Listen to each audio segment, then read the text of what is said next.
Hola amigos de Latinoamérica, hola amigos de Hispanoamérica y de cualquier rincón del mundo al que estemos llegando en idioma español. De verdad que es un gusto para mí poder saludar y dar la bienvenida a este primer simposio latinoamericano de pacientes de lupus. Durante esta jornada compartiremos con los doctores Cristina Drenker, la doctora Yurilis Fuentes y el doctor Bernardo Ponce Estey, todos miembros de planta de Hablemos de Lupus, esta gran iniciativa que ha creado una plataforma de educación continua para pacientes y familiares de lupus, de habla hispana y luego también de habla portuguesa.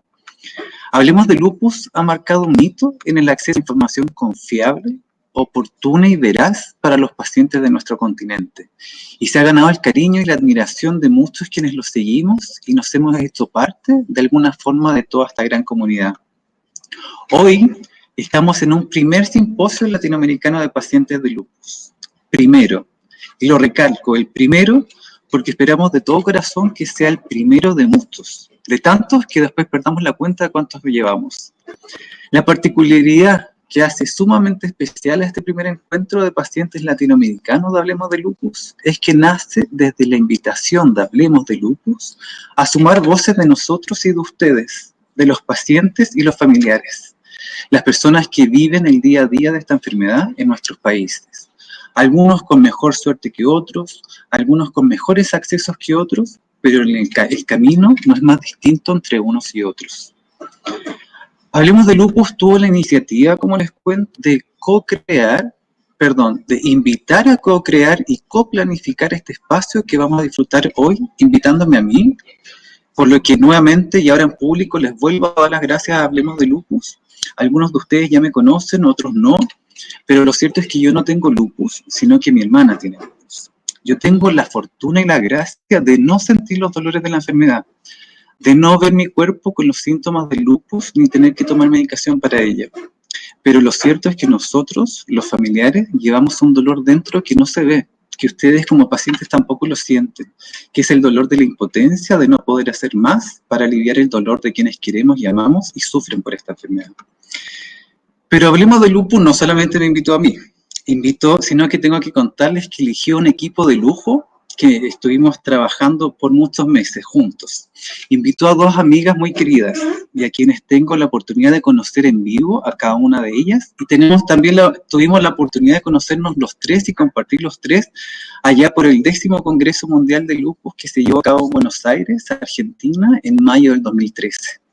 Ya han pasado 8 años y ha sido pero maravilloso haber podido compartir con ellos y tengo los mejores recuerdos de esa jornada de lupus del 10º Congreso Mundial.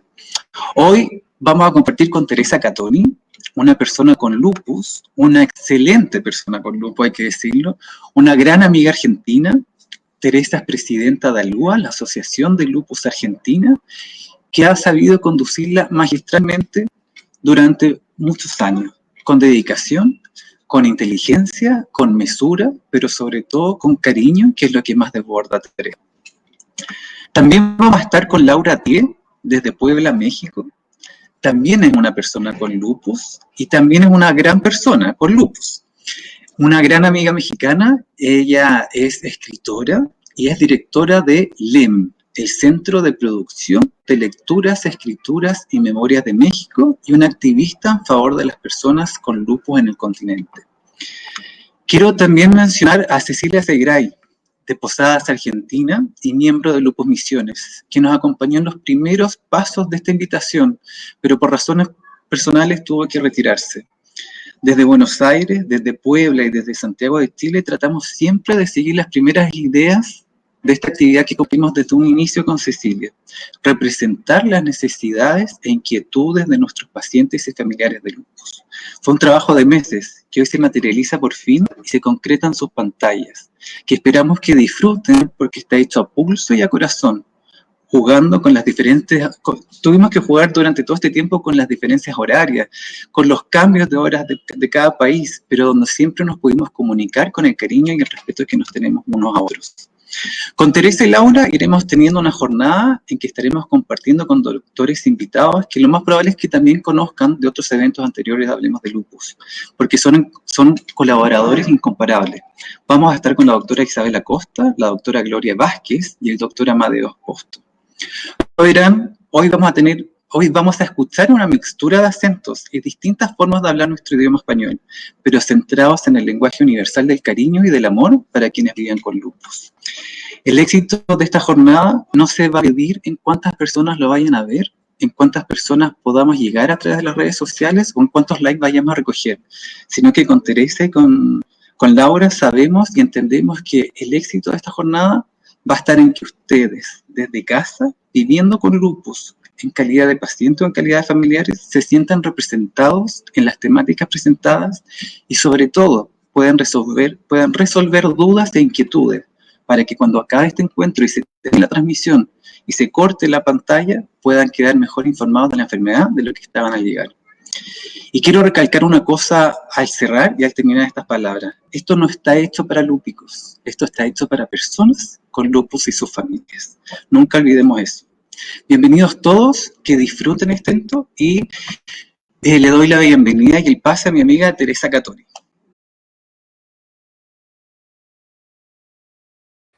Muchas gracias, Gonzalo, por tan cálida presentación. Es un gusto estar aquí junto a todos ustedes, hermanados con tantos amigos, algunos conocidos personalmente, otros no, de toda Latinoamérica. Lo voy a hacer muy cortito porque tenemos mucho para ofrecerles.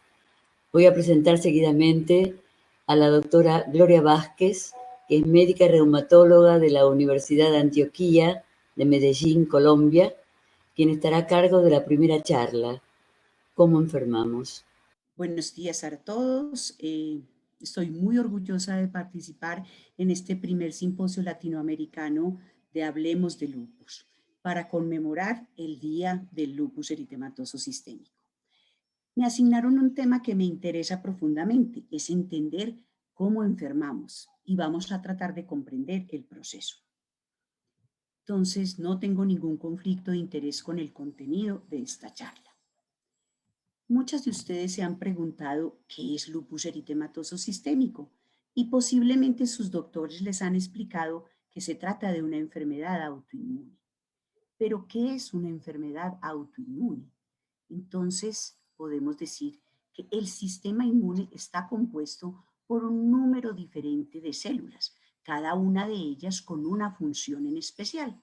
Y ellas se comunican por múltiples moléculas una a otra y se dan órdenes una a otra. Este sistema inmune se supone que está altamente coordinado y nos protege de agresores. ¿Qué agresores? Las infecciones, los traumas, las sustancias químicas. Pero él tiene que estar finamente coordinado. ¿Qué ocurre entonces en una enfermedad como lupus eritematoso? Estas células, por algunas razones que ya vamos a ver, se desordenan, pierden su control y en vez de protegernos empiezan a atacar nuestros órganos y pueden atacar las articulaciones, la piel, los riñones, el corazón, nuestros vasos o arterias o aún el cerebro. Pero ¿qué hace que estas células se desordenen y se pierda ese fino control del sistema inmune? Entonces, esto es lo que lleva al lupus eritematoso sistémico, que lo tenemos como una enfermedad compleja, con un amplio espectro de manifestaciones clínicas. Puede dar artritis, lesiones en piel, compromiso del pulmón, que se caracteriza por esos periodos de remisión, la enfermedad se calma, o de reactivación, la enfermedad se activa, que tiene una mayor incidencia en mujeres que en hombres, en una proporción de 9:1, que afecta a las mujeres en su edad reproductiva y que, como dijimos, se denomina una enfermedad autoinmune. Pero entonces, ¿qué fue lo que confluyó para que ese sistema inmune perdiera la regulación y apareciera esta enfermedad autoinmune? 3 cosas tuvieron que confluir. Primero, que se tenga una genética, o sea, las personas que tienen enfermedades autoinmunes tienen unos genes que los predisponen a desarrollar esa enfermedad. Cuando esa persona tiene estos genes e interactúa con algo ambiental, llevan a que el sistema inmune pierda su control y el sistema inmune produce la lesión de órganos. Pero entonces, ¿por qué se considera que esta enfermedad tiene un componente genético? Entonces se estudia lo que se llama concordancia Y concordancia es la probabilidad de que una persona y otra tengan la misma enfermedad. Y cuando se estudiaron gemelos idénticos, que se llaman gemelos monocigotos, se encontró que había 24% de concordancia. En cambio, cuando los gemelos eran gemelos no idénticos, esta concordancia se reducía al 2%. ¿Y qué comparten los gemelos monocigotos? Su DNA, sus genes. Entonces, esos genes los estaban predisponiendo a desarrollar enfermedad. Y vemos aquí que si la diferencia en la genética se va haciendo más, entonces la probabilidad de encontrar dos pacientes con lupus es menos. Lo vemos en esta gráfica. Si los gemelos son idénticos, la probabilidad es más alta, pero si es un hermano de un paciente con lupus, es mucho menos. Si es un pariente en primer grado o un hijo, es mucho menor. Y si es el esposo que no tiene nada que ver con tu genética, la probabilidad es la misma que la población general y se reduce a solo el 0.18%. Entonces, estos hallazgos nos estaban sugiriendo que la genética tenía un papel muy importante en el desarrollo de la enfermedad. Pero ¿cómo se llama la genética? Entonces la genética se ha definido por un científico que se llama Mendel. Y Mendel describió lo que se llama la genética mendeliana. ¿Y qué es la genética mendeliana? Si una madre tiene un gen que la predispone a desarrollar una enfermedad y esa enfermedad es autosómica dominante, un 50% de sus hijos estarán enfermos. Pero si la madre tiene la enfermedad y su gen es autosómico recesivo, solo un 25% tendrá la enfermedad. Pero esto es cuando es un gen y cuando los genes se comportan como genética mendeliana, y de eso hay muchas enfermedades. Pero eso no ocurre en lupus. En lupus no se comporta como una enfermedad por un solo gen, porque con la enfermedad por un solo gen yo puedo predecir cuántas personas de mis hijos van a tener la enfermedad. Pero en cambio en lupus la genética es una genética compleja. Son varios genes los que interactúan para facilitar el desarrollo de la enfermedad. Y como estas interacciones pueden ser, se suma uno y otro y se potencian, o se suma uno y otro y se neutralizan, es casi que imposible predecir. Se sabe que hay una predisposición genética, pero puede haber mucha probabilidad de que aparezca o no aparezca la enfermedad. Entonces, ¿qué genes son los que se han asociado con el desarrollo de enfermedad? Entonces, existen genes de una molécula que se llama el HLA o antígenos de histocompatibilidad. Y estas moléculas son casi como las cédulas de las personas. Yo tengo esos genes y esos genes los expreso yo y los puede expresar mi familia. Pero esos genes son muy variantes y algunas variantes de ese gen del HLA predisponen al desarrollo de esta enfermedad. Genes que producen variaciones en unas moléculas que se llaman citoquinas, que son las moléculas con que las células inmunes se comunican. Y otros genes que determinan el comportamiento de las hormonas. Entonces, estas moléculas que varían entre los individuos, algunas variantes predisponen al desarrollo de la enfermedad. Entonces, hablamos de genética, ¿por qué? Porque definitivamente es una enfermedad que tiene agregación familiar.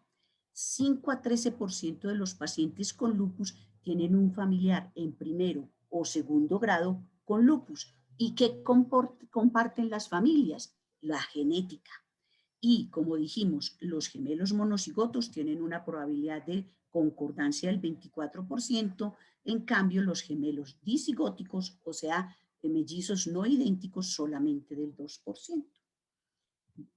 Pero decíamos que fuera de la genética tenía que existir algo más, y esto posiblemente es lo ambiental. Algo del ambiente interactúa con esa predisposición genética y facilita el desarrollo de la enfermedad. ¿Qué cosas se han descrito asociadas con el desarrollo? Elementos tan fáciles como la exposición a la luz solar, el déficit de vitamina D, el fumar, la polución ambiental, algunos metales como la sílice o solventes y pesticidas que se encuentran en algunos venenos, alteraciones en las hormonas o procesos infecciosos. Todos estos eventos ambientales se han asociado con el desarrollo de la enfermedad. Lo que no sabemos es en qué momento de la vida, si cuando me estoy formando en un gameto, en útero, alrededor perinatal, en la infancia temprana, en la adolescencia o en la adultez, puedan ocurrir esos eventos que predisponen a la enfermedad. Pero se sabe que algunos de ellos pueden producir alteraciones del sistema inmune que conlleven a la autoinmunidad, lleven a la inflamación y se desarrolle una enfermedad como el lupus con sus características clínicas.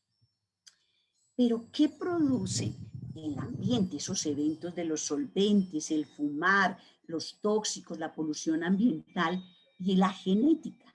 Entonces se producen alteraciones no en la secuencia de genes, sino alteraciones alrededor de esas secuencias de los genes que cambian la expresión de los genes, cambian el fenotipo, o sea, la forma como se manifiestan esos genes.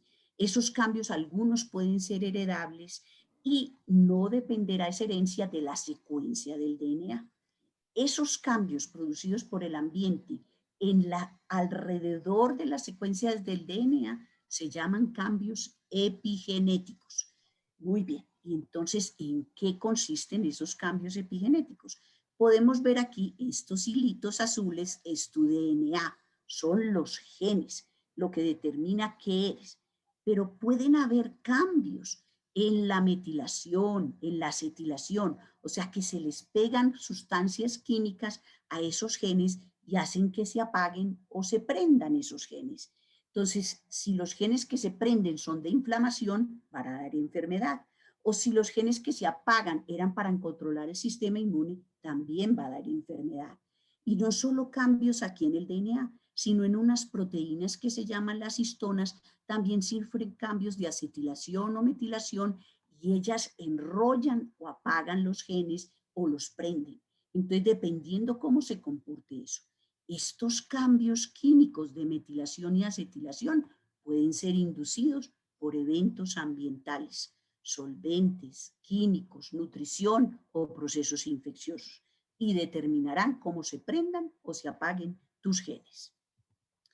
Y uno de los ejemplos podría ser este que es evidente. Dijimos que el lupus es mayor en mujeres, en una proporción de 9:1. Y esta foto es una foto que nos recuerda la conmemoración del Día del Lupus con el grupo de pacientes del centro donde trabajo en el 2017. Y ustedes pueden ver, la mayoría o casi que todas son mujeres. ¿Y qué es lo que se piensa? ¿Serán las hormonas o será la epigenética? Entonces les quiero recordar que una persona es hombre si tiene un cromosoma X y un cromosoma Y, y es mujer si tiene 2 cromosomas X. Y normalmente uno de esos cromosomas X está apagado por eventos epigenéticos que hacen que esos genes no se expresen y solo se expresa uno de X. Pero ¿qué pasa en las pacientes de lupus? Tienen alteraciones epigenéticas, probablemente inducidas por algo ambiental, tóxico o algo, y ese cromosoma X se enciende y las pacientes empiezan a tener expresión de genes de X por duplicado. Y algunos de esos genes que se expresan ahí facilitan el desarrollo de una enfermedad que es lupus eritematoso sistémico. Y eso podría explicar por qué la mayor predominancia en mujeres. Muy bien, pero ¿qué es eso de que es una enfermedad autoinmune? Pues la autoinmunidad es el fracaso o ruptura de los mecanismos que hacen que yo me tolere a mí mismo. O sea, mi sistema inmune me mira a mí mismo y me tolera. Pero en la enfermedad autoinmune eso se rompe. ¿Pero por qué se rompe? ¿Y qué es lo que se reconoce? Entonces, lo que se reconoce se llaman antígenos. Y esos antígenos son propios. ¿Y de dónde salen? Salen de las células viejitas, las células senescentes, o de células que se han ido muriendo y esos pedacitos se ven como antígenos propios, son pedacitos de uno mismo y el sistema inmune los empieza a reconocer, o de células que han muerto por un proceso que se llama apoptosis, o de antígenos que vengan de afuera con procesos infecciosos. Y se sabe que esos pedacitos de células muertas o células muertas participan en la patogénesis del lupus por una prueba que se describió desde los años 40 que se llama las células LE. En la sangre de los pacientes con lupus se observa cómo una célula que tiene capacidad de comer otras células se come células muertas. Y al comerse células muertas son células propias y contra ellas monta una respuesta inmune. Y eso explica lo que es el fenómeno de autoinmunidad. Entonces, estas células que se están muriendo normalmente deberían comerse y removerse por otras células especializadas. Y esa remoción de esa basura no debería producir inflamación, pero en los pacientes con lupus, las alteraciones genéticas y epigenéticas hacen que esa remoción de la basura, que se ve aquí con microscopía electrónica, se ve que esa célula se comió otra célula, esa remoción produce inflamación, produce daño. ¿Y qué es lo que dónde está atacando? A las células propias, porque eso fue parte de la basura que él removió. Entonces podríamos resumir que si una persona tiene una genética, unas variantes genéticas que lo predisponen, tales como el HLA, como dijimos, o algunas citoquinas con variantes, y se somete a un evento ambiental, que puede ser la luz ultravioleta o procesos infecciosos, empieza a tomar sus antígenos propios, a que las células inmunes los reconozcan, se activen células de la inflamación como células T o células B. Las células B produzcan unas moléculas que se llaman anticuerpos, y esos anticuerpos lo que van a atacar son los antígenos propios. ¿Y dónde están esos antígenos propios?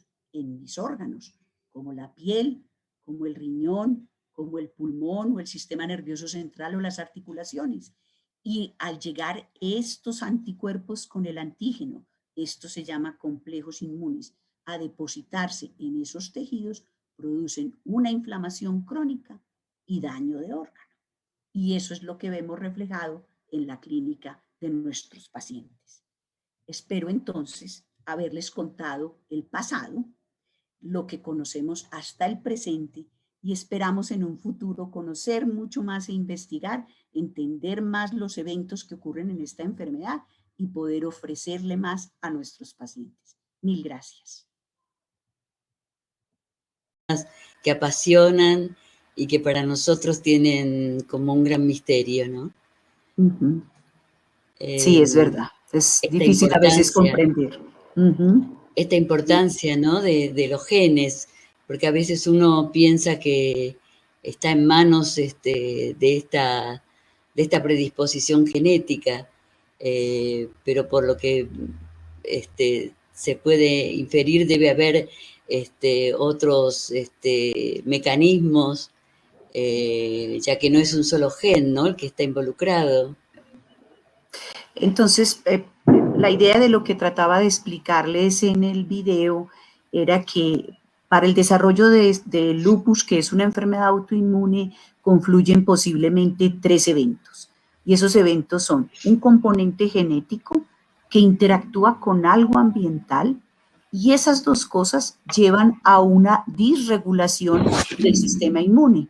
Y esa disregulación del sistema inmune es ya la que produce las manifestaciones clínicas. Pero se sabe que no es un solo gen el que predispone a la enfermedad, porque si fuera un solo gen, las madres lo poseen y se los pasan a sus hijos, y sus hijos con un solo gen harían la enfermedad. Entonces, así no funciona. O sea que no se considera una enfermedad que sea heredable con la genética que llamaba Mendel de autosómicos dominantes o autosómicos recesivos, sino que es una genética compleja. ¿Eso qué quiere decir? Que posiblemente hay varios genes que interactúan entre ellos y predisponen al desarrollo de la enfermedad. Pero cuando se hicieron, por ejemplo, estudios en gemelos idénticos, existían gemelos idénticos en los cuales uno desarrollaba enfermedad y otro no. Entonces decían, entonces si tienen la misma genética, ¿por qué los dos no desarrollan enfermedad? Entonces ahí se sabe que tiene que existir es el otro componente. O sea, yo tengo la genética, pero algo del ambiente, algo externo, interactúa con esa genética, cambia el componente de esa genética y lleva a la disregulación del sistema inmune. Es decir, que esos genes no son tan poderosos en sí mismos como para despertar la enfermedad. Es decir, Solos no son. podemos tener esos genes que nos predisponen toda la vida y no tener la enfermedad. Esa es la verdad. Y puedes que tengas familias grandes en las que haya hermanos gemelos idénticos o aún hermanos que tengan tu misma genética porque la heredaron de sus padres y uno desarrolla la enfermedad y el otro no, ¿sí? Entonces, algo más pasó que interactuó con esa genética que produjo como evento la enfermedad. Y entonces, digamos, nosotros como pacientes, como personas con lupus, podemos inferir de esto que tenemos mucha acción para desarrollar en cuanto al entorno, ¿no? En cuanto al entorno. Lo que pasa es que todavía la ciencia no tiene muy claro es qué es exactamente el entorno y qué dosis del entorno es la que predispone a enfermedad. Hemos descubierto algunas cosas y se han aclarado. Se sabe que la exposición a la luz solar, si interactúa con una genética de predisposición, puede llevar al desarrollo del lupus. Se sabe que el fumar, si interactúa con una genética, puede también facilitar, y alguna exposición a químicos o solventes. Pero exactamente cuál es la dosis, cuánto es la exposición, cuánto cigarrillo, cuánto sol, cuánta comida, cuánto de la dieta, es lo que todavía no tenemos claro. Y todavía no tenemos claro es qué eventos hace ese ambiente sobre la genética para que se dispare la enfermedad. Entonces creo que todavía tenemos para conocer y sobre todo para entender esa interacción entre la genética y el ambiente. Como para yo darles un consejo, vea, fúmese 2 y no 3 cigarrillos, no soy capaz, todavía no tenemos ese conocimiento. Pero evidentemente, digamos, es el estilo de vida que llevemos el que va a afectar o no a esos genes, ¿no? Es decir, que debe haber varios factores, ¿no? Como por ejemplo el estrés, porque generalmente lo emocional, porque generalmente las personas que cuando tienen ese diagnóstico de lupus siempre pueden referir algún suceso emocional, ¿no? Alguna pérdida, es como un detonante, no digo que sea la causa, pero es un detonante que empieza a activar esos genes. Eso, y lo que pasa es que todavía también desconocemos mucho es cuáles son los mecanismos del estrés sobre los genes. Eso todavía lo desconocemos. Sí sabemos que existe algún tipo de conexión. En las situaciones de estrés se generan algunos mediadores que te ayudan a responder al estrés y esos mediadores pueden cambiar la expresión de algunos genes y en eso llevar a encender la enfermedad. Entonces sí puede haber una relación, pero no te puedo decir cuán es lo intenso de un duelo, porque una persona puede tener un duelo y ser capaz de manejarlo, u otra persona tener un estrés laboral mínimo y con eso disparar la enfermedad. Entonces, eso todavía nos falta conocer mucho con precisión, cómo ese estrés regula la expresión de esos genes y lleva a la enfermedad. Claro, pero es un gran descubrimiento esto de la influencia, ¿no? Del entorno. Sí. Porque, digamos, con ese criterio podríamos ponernos como objetivo mejorar nuestro estilo de vida, ¿no? Es decir, en cuanto a la alimentación, desde la alimentación, en cuanto a la contaminación planetaria, en cuanto al ejercicio físico, es decir, me parece que habría muchas cosas para tener en cuenta como personas con una enfermedad para prevenir, ¿no? Digamos que este entorno se siga deteriorando. Es decir, si tenemos conciencia de que podemos transformar ese entorno, quizás podamos transformar los genes, o es una fantasía. No transformar los genes, sino cómo ellos se prenden o se apagan, porque los genes no se transforman hasta ahora. Pero por lo menos mantenerlos dormidos. Esa sería como la idea. Va a tratar de mantenerlos calmados y dormidos, podría ser. Pero podría pensarse uno que si yo conozco que tengo una familia con una genética que tuvo predisposición a lupus, de pronto llevar una vida saludable puede ayudar a mantener esos genes calmados, sí, pero no sabemos quién tiene la genética, solo los pacientes que tienen lupus saben que su familia puede tener alguna predisposición y que si llevaran una vida saludable podría ser mejor para ellos y de pronto evitar que aparezcan enfermedades. Acá nuestros amigos están mandando muchos saludos desde distintos lugares, desde España, Venezuela, Argentina, Lupus Perú, Rosario, Mendoza, Colombia, Guanajuato, Querétaro, Caracas, Bogotá, Jujuy, Argentina, Chile, República Dominicana, Guatemala. Saludos y bueno, y muchas felicitaciones por todo este evento. Y preguntan, acá también hay varias interrogantes sobre este tema de la genética y el estrés, ¿no? La genética y la nutrición, que veníamos hablando. Sí. Así que me parece que es un tema muy apasionante, ¿no? Ok. En cuanto, acá dice dice Jorge Marín, dice, yo quisiera saber, ay, se me escapa. A ver.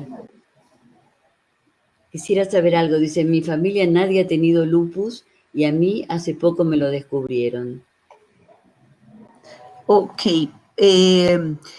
Como digo yo, eso es una interacción. Entonces, hay personas que tienen muchos genes que facilitan el desarrollo de la enfermedad, entonces puede haber alguien más en la familia que lo tenga, pero existen personas que no tienen una predisposición genética tan grande, se someten a algo ambiental que dispara la enfermedad y la enfermedad aparece.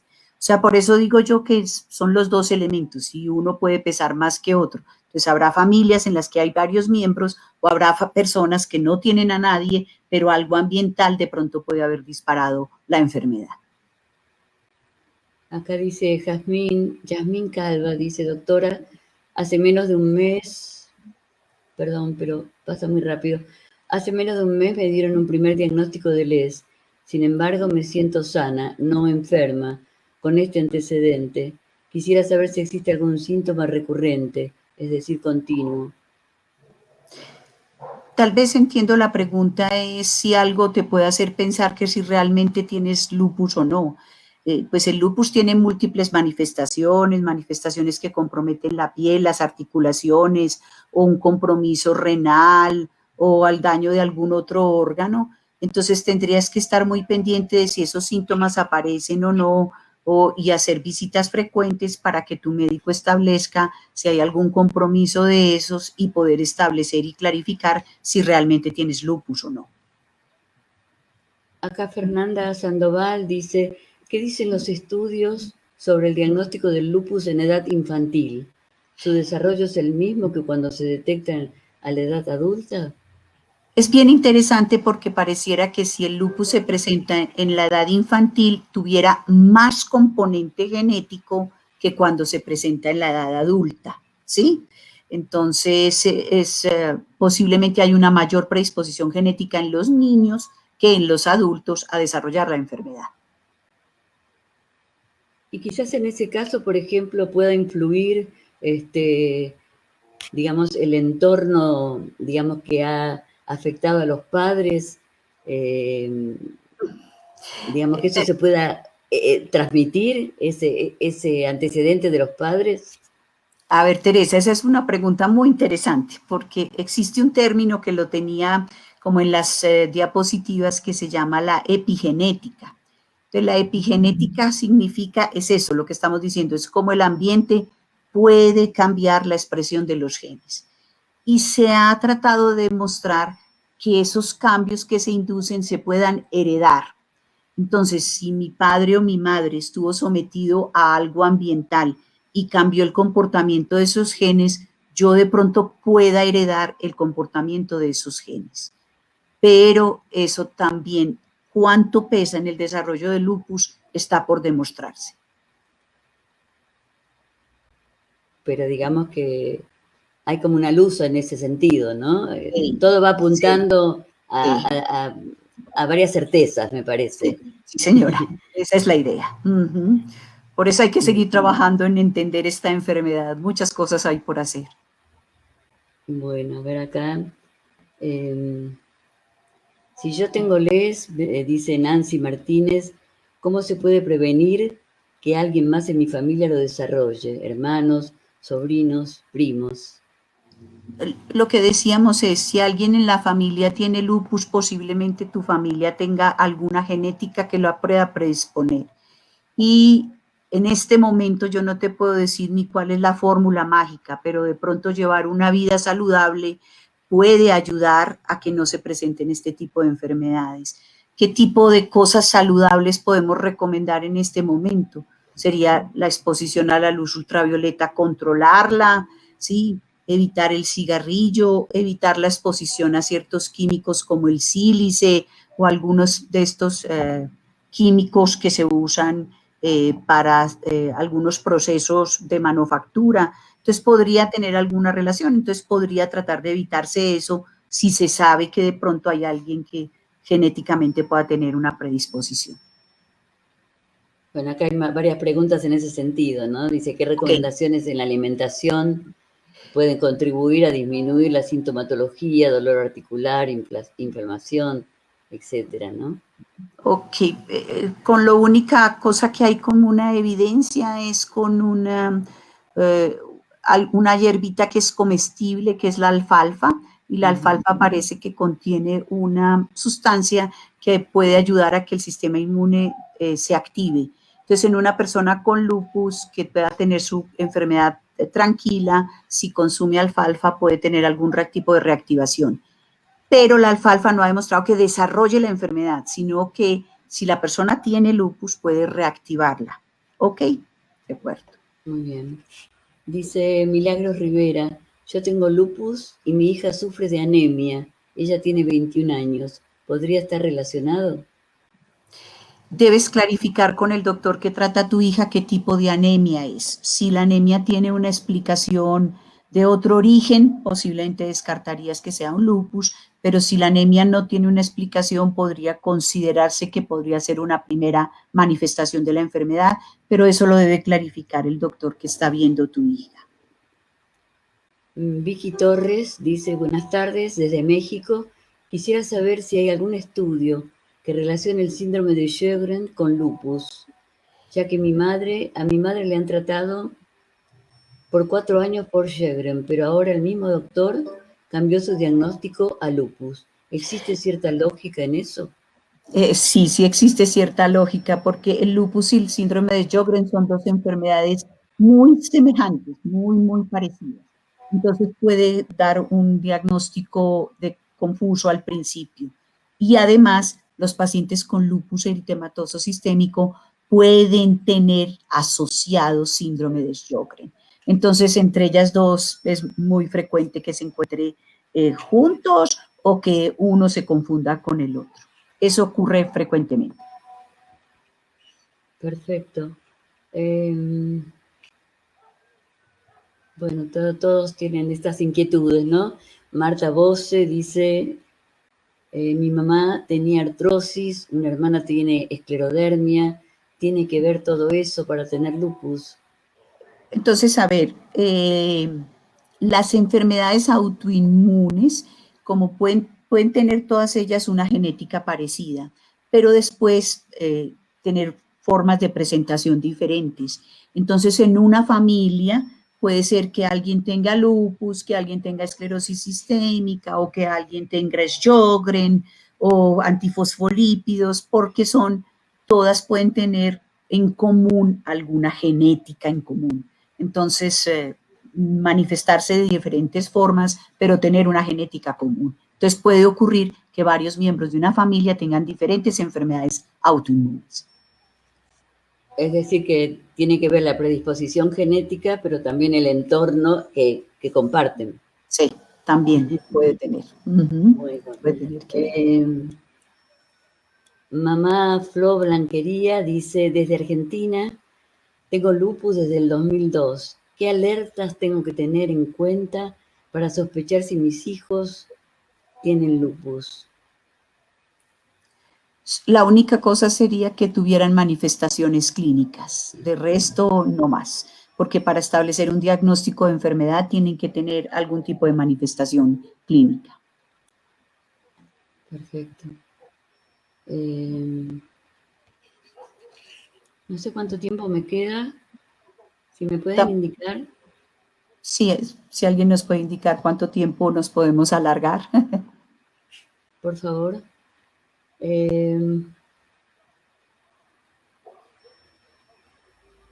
Bueno, acá tenemos 10 minutos.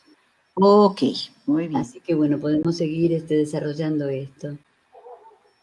Acá Marta Bosse dice, a mí el reumatólogo me prohibió la alfalfa porque atrae los rayos UV del sol.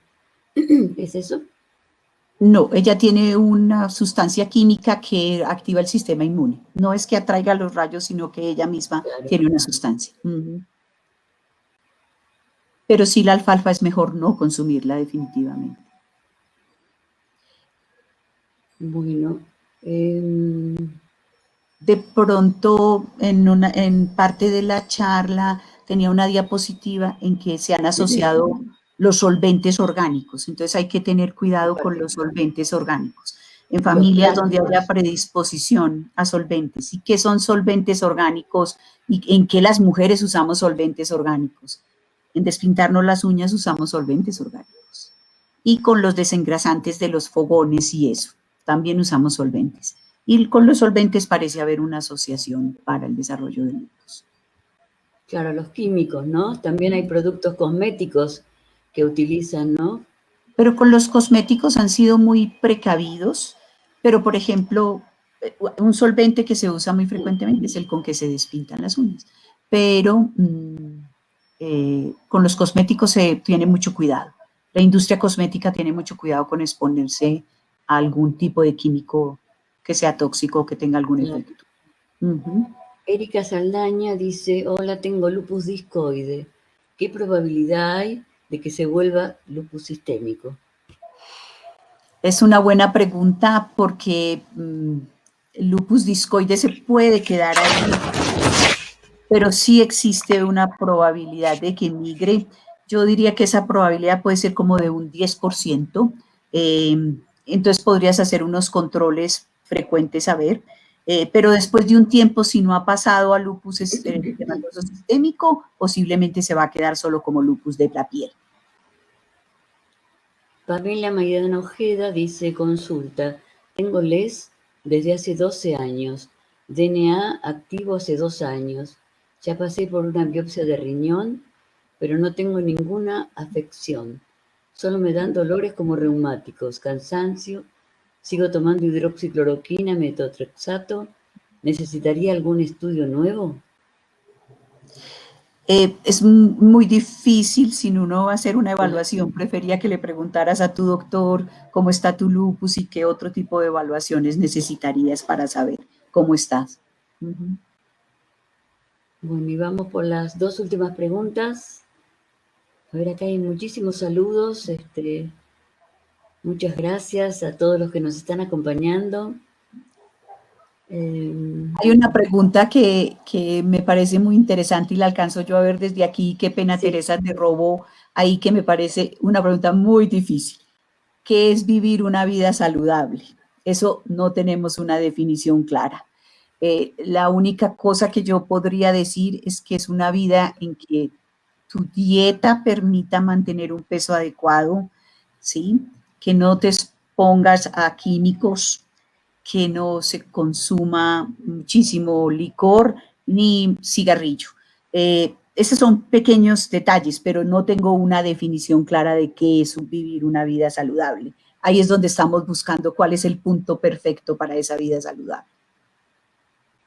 Es decir, que a manera de conclusión, ¿no? Podríamos decir que si el lupus no es provocado por la alteración de un solo gen, como sucede en otras enfermedades, sino que es el resultado de la interacción de muchos genes y de factores medioambientales, es posible entonces pensar que podemos tener un cierto control sobre la genética, que no es tan determinante de tener lupus el que uno herede esos genes?